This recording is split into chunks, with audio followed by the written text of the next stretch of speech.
శ్రీ గురుభ్యో నమః.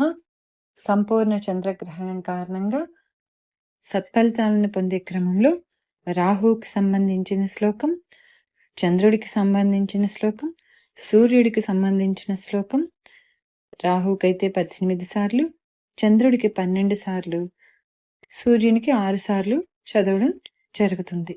విని సత్ఫలితాలను పొందగలరు.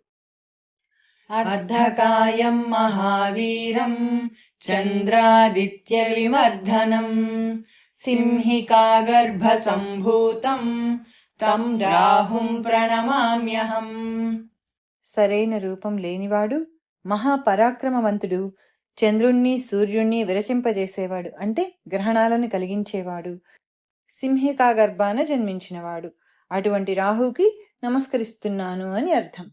అర్ధకాయం మహావీరం చంద్రాదిత్య విమర్ధనం సింహికాగర్భ సంభూతం తం రాహుం ప్రణమామ్యహం.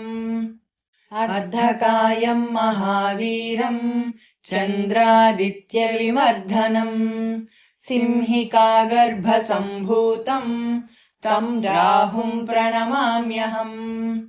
అర్ధకాయం మహావీరం చంద్రాదిత్య విమర్ధనం సింహికాగర్భ సంభూతం తం రాహుం ప్రణమామ్యహం. అర్ధకాయం మహావీరం చంద్రాదిత్య విమర్ధనం సింహికాగర్భ సంభూతం తం రాహుం ప్రణమామ్యహం. అర్ధకాయం మహావీరం చంద్రాదిత్య విమర్ధనం సింహికాగర్భ సంభూతం తం రాహుం ప్రణమామ్యహం.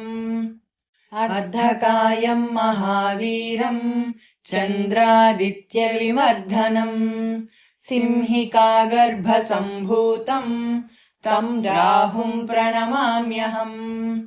అర్ధకాయం మహావీరం చంద్రాదిత్య విమర్ధనం సింహికాగర్భ సంభూతం తం రాహుం ప్రణమామ్యహం.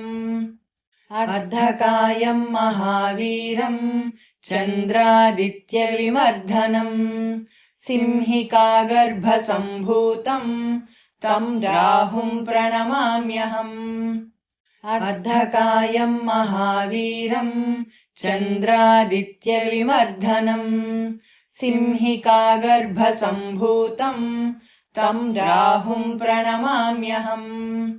అర్ధకాయం మహావీరం చంద్రాదిత్య విమర్ధనం సింహికాగర్భ సంభూతం తం రాహుం ప్రణమామ్యహం. అర్ధకాయం మహావీరం చంద్రాదిత్య విమర్ధనం సింహికాగర్భ సంభూతం తం రాహుం ప్రణమామ్యహం. అర్ధకాయం మహావీరం చంద్రాదిత్య విమర్ధనం సింహికాగర్భ సంభూతం తం రాహుం ప్రణమామ్యహం. అర్ధకాయం మహావీరం చంద్రాదిత్య విమర్ధనం సింహికాగర్భ సంభూతం తం రాహుం ప్రణమామ్యహం.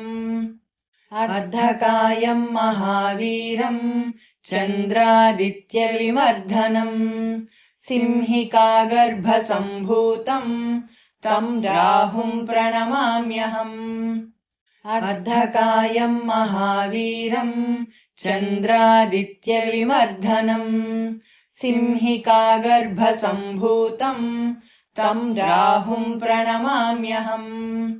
అర్ధకాయం మహావీరం చంద్రాదిత్య విమర్ధనం సింహికాగర్భ సంభూతం తం రాహుం ప్రణమామ్యహం. అర్ధకాయం మహావీరం చంద్రాదిత్య విమర్ధనం సింహికాగర్భ సంభూతం తం రాహుం ప్రణమామ్యహం. అర్ధకాయం మహావీరం చంద్రాదిత్య విమర్ధనం సింహికాగర్భ సంభూతం तं राहुं प्रणमाम्यहम्। दधिशङ्खतुषाराभम् क्षीरोदार्णवसम्भवम् नमामि शशिनं सोमम् శంభోర్మకుటభూషణం। పెరుగు, శంఖము, మంచుతో సమానమైన రంగులో ఉండేవాడు, పాల సముద్రం నుండి పుట్టినవాడు. అటువంటి చంద్రుడికి, సోముడికి నమస్కరిస్తున్నాను. ఈయన శివుడి కిరీటాన్ని అలంకరించేవాడు. దధిశంఖతుషారాభం క్షీరోదార్ణవసంభవం నమామి శశినం సోమం శంభోర్మకుటభూషణం। దధిశంఖతుషారాభం క్షీరోదార్ణవసంభవం నమామి శశినం సోమం శంభోర్మకుటభూషణం। దధిశంఖతుషారాభం క్షీరోదార్ణవసంభవం నమామి శశినం సోమం శంభోర్మకుటభూషణం। దధిశంఖతుషారాభం క్షీరోదార్ణవసంభవం నమామి శశినం సోమం శంభోర్మకుటభూషణం। దధిశంఖతుషారాభం క్షీరోదార్ణవసంభవం నమామి శశినం సోమం శంభోర్మకుటభూషణం।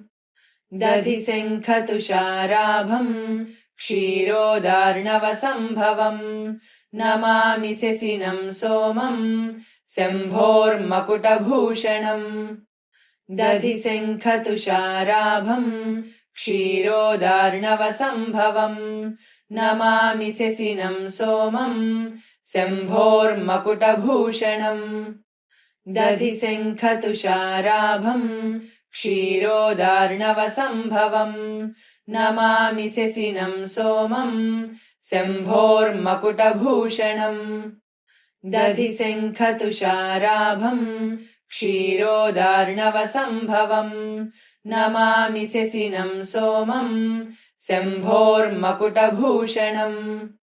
దధిశంఖతుషారాభం క్షీరోదార్ణవసంభవం నమామి శశినం సోమం శంభోర్మకుటభూషణం।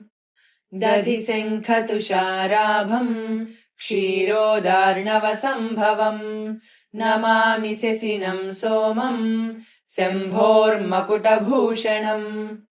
దధిశంఖతుషారాభం క్షీరోదార్ణవసంభవం నమామి శశినం సోమం శంభోర్మకుటభూషణం। జపాకుసుమసంకాశం కాశ్యపేయం మహాద్యుతిం తమోరిం సర్వపాపఘ్నం ప్రణతోస్మి దివాకరం। మందార పుష్పంలో ఎరుపు రంగులో ఉండేవాడు, కశ్యపుని పుత్రుడు, మహాప్రకాశవంతమైనవాడు, చీకటికి శత్రువు అయినటువంటి అన్ని పాపాలను నాశనం చేసేటటువంటి సూర్యునికి నమస్కరిస్తున్నాను అని అర్థం. జపాకుసుమసంకాశం కాశ్యపేయం మహాద్యుతిం తమోరిం సర్వపాపఘ్నం ప్రణతోస్మి దివాకరం। జపాకుసుమసంకాశం కాశ్యపేయం మహాద్యుతిం తమోరిం సర్వపాపఘ్నం ప్రణతోస్మి దివాకరం। జపాకుసుమసంకాశం కాశ్యపేయం మహాద్యుతిం తమోరిం సర్వపాపఘ్నం ప్రణతోస్మి దివాకరం। జపాకుసుమసంకాశం కాశ్యపేయం మహాద్యుతిం తమోరిం సర్వపాపఘ్నం ప్రణతోస్మి దివాకరం। జపాకుసుమసంకాశం కాశ్యపేయం మహాద్యుతిం తమోరిం సర్వపాపఘ్నం ప్రణతోస్మి దివాకరం। జపాకుసుమసంకాశం కాశ్యపేయం మహాద్యుతిం తమోరిం సర్వపాపఘ్నం ప్రణతోస్మి దివాకరం।